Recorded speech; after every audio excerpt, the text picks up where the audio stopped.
A paz do Senhor, amados irmãos, vamos para mais um tópico 2 da nossa lição. Diz assim aqui a revista da EBD, amém, amados? O caminho do arrependimento. Nesta conversa, Natan relata os grandes feitos realizados pelo Senhor a Davi.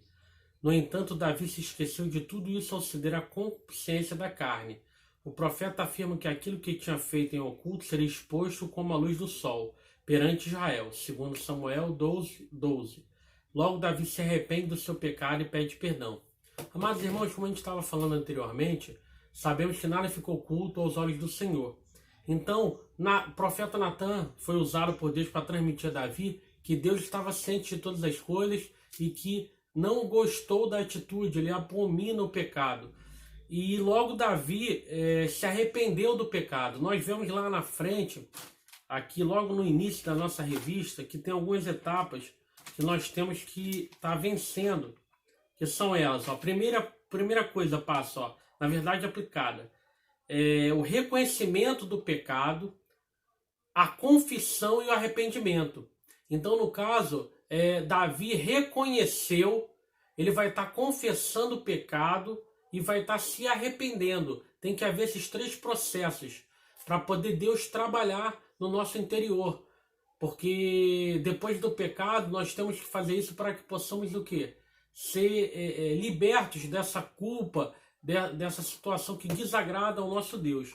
Então nós vamos ver aqui que o profeta Natan exalta os feitos. Nós sabemos que Davi, a palavra do Senhor fala que Davi é um homem segundo o coração de Deus. Ou seja, Deus ama muito a Davi como ama cada um de nós. Mas Deus não deseja que sejamos, Senhor, que nós cometamos pecado.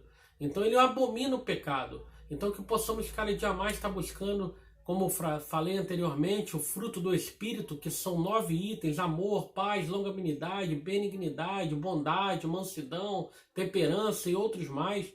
E possamos nos afastar das coisas da carne, que também tem uma série de itens a respeito, como eu falei em Gálatas 5. Então que os irmãos possam estar lendo Gálatas 5 e se afastar do fruto da carne e se aproximar do fruto do Espírito, que é o fruto, na realidade, é contendo esses 9 itens. Não é somente um, mas se a junção dos 9 forma o fruto do Espírito.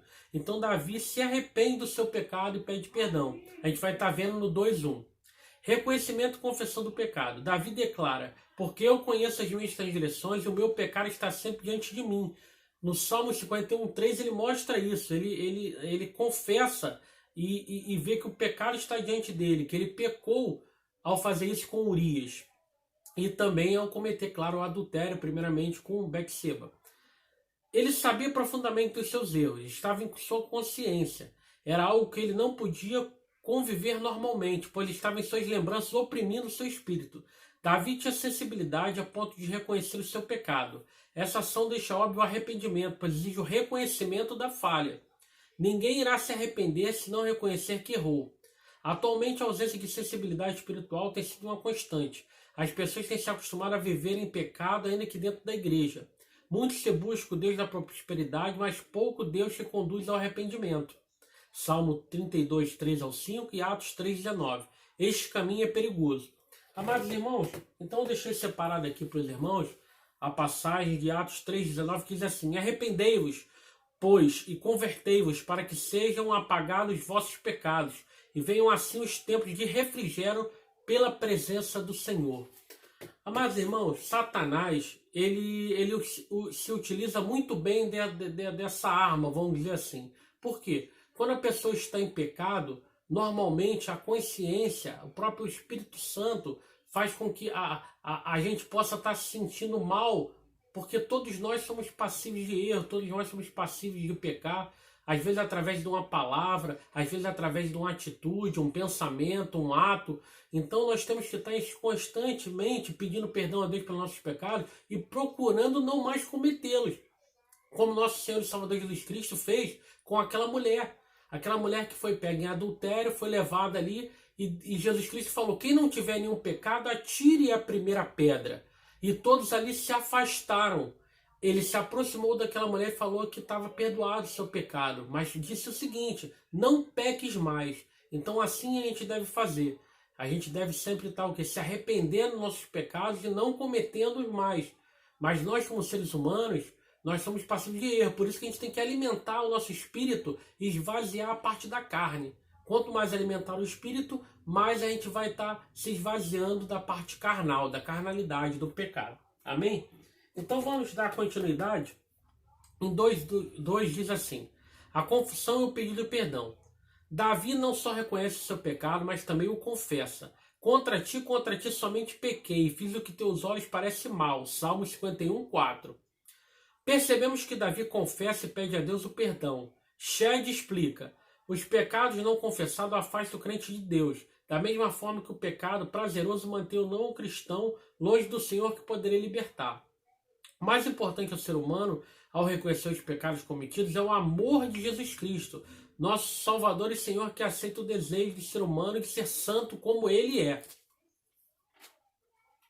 Como Ele é santo, aceitando a limitação dos homens e perdoando. Então Jesus Cristo é o nosso advogado, Ele sabe por tudo que nós passamos aqui. Mas Ele deseja o quê? Que a gente se afaste da parte do pecado, se afaste. Ele conhece e reconhece as nossas limitações.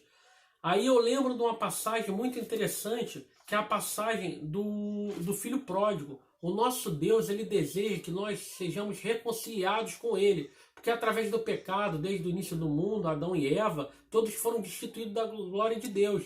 Então Ele deseja que nós voltemos para os seus braços, para sermos o quê? Considerados seus filhos, não mais criaturas, mas filhos de Deus e co-herdeiros de Jesus Cristo, porque nosso Senhor e Salvador Jesus Cristo pagou alto preço na cruz do Calvário, com sangue puro e carmesim por nós, por mim, por você, por todos nós.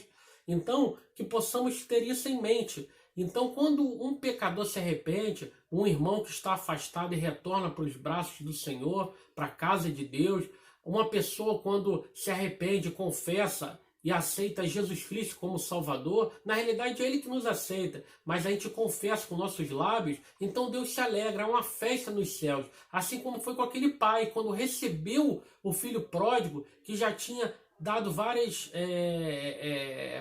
erros durante aquele período. Perdoe, irmãos, tive que encerrar aqui um alarme. Então, vários erros durante aquele período que ele passou no mundo, que ele pediu a parte que lhe cabia, ele foi para o mundo, gastou tudo com o que não devia, e depois os amigos o abandonaram. E aí ele estava comendo bolotas com os porcos, ou seja, no mundo só tem essas situações. Enquanto você está na bonança, enquanto você está com riqueza, enquanto você está com propriedade, tem vários amigos ao seu redor. Mas quando você não tem mais condições financeiras, quando você não tem mais nada a oferecer materialmente, principalmente, que no mundo eles olham muito para isso. Então aquelas pessoas se afastam de ti, não te ajudam mais, não querem estar contigo. Por quê? Por você agora não está podendo bancar, não pode ir para festa, não pode gastar. Então aconteceu isso com o filho pródigo. Então ele fez o quê? Ele pensou e falou: até mesmo se eu voltar à casa de meu pai, porque pequei contra ele, eu, como um servo, eu vou estar mais bem alimentado, porque os empregados de meu pai comem bem, bebem bem, tem um teto para dormir, e eu estou aqui comendo bolotas com os porcos. Então, amados irmãos, isso serve de lição. Essa mensagem do filho pródigo que encontra-se em Lucas 15, 21, e depois eu quero que os irmãos leiam o 24. O ideal é ler tudo, mas principalmente o 21 e 24. É muito interessante essa parte. Eu não vou estar lendo devido ao tempo, meus amados. 2.3 para terminarmos esse tópico. O perdão não aniquila as consequências. Embora Davi tenha sido perdoado pelo Senhor, sofreu as consequências de seu ato. Em decorrência deste ato, a espada não se apartaria da casa de Davi, segundo Samuel 12:10. Deus exerceu seu juízo sobre a vida de Davi. O filho nascido em decorrência do adultério morreu, segundo Samuel 12, 14 e 18. O mal veio sobre a família de Davi, segundo Samuel 15, 18. E as concubinas de Davi foram publicamente envergonhadas, segundo Samuel 16, 22. 2 pontos devem ser observados. O perdão de Deus libera o nosso acesso a Ele. E mesmo sendo perdoados, sofremos as consequências de nossos pecados. É preciso permanentemente vigilância e oração. Amados irmãos, a gente tem que estar constantemente em oração, em vigilância, como eu falei, buscando a parte espiritual, para que a gente possa estar em um real contato com Deus. para evitarmos essas situações. Por quê? O pecado que nós cometemos, nosso Deus é perdoador. Nosso Deus, ele, quando uma pessoa se arrepende, ele aceita o perdão. Se a gente fizer de todo o coração, um quebrantado coração, ele aceita o nosso arrependimento e nos perdoa. Mas nós temos as consequências. Então o ato pecaminoso ali do adultério, do ato de ter um filho com Betseba, que era a esposa de Urias, o ato de colocar ele frente da batalha para morrer, tudo isso gerou o quê? Uma consequência terrível ali na vida de Davi. Diz assim, ó, o filho em decorrência morreu, o mal veio sobre a família. Depois nós vamos ver que houve incesto. Um filho de Davi se aproveitou de uma filha de Davi e acabou cometendo incesto. Estrupou a sua própria irmã no momento de fragilidade. E depois nós tivemos que também Davi foi perseguido pelo próprio filho. Ou seja, a espada não se apartaria da casa de Davi. Isso foi uma consequência que ele mesmo plantou. Então nós temos que ter muito cuidado, porque é a lei da semeadura. O que nós plantamos, nós vamos colher. Claro que nosso Deus nos perdoa. Nosso Deus é tão maravilhoso, bondoso, amoroso que nos perdoa. Mas as consequências do nosso pecado, dos nossos erros, nós vamos estar pagando. Isso não tem jeito. Aqui na terra, a gente vai estar pagando e colhendo o fruto que você plantou. Amém? Eu agradeço a oportunidade. Terminamos o tópico 2. Daqui a pouco vamos estar gravando 3, tá bom? Amém.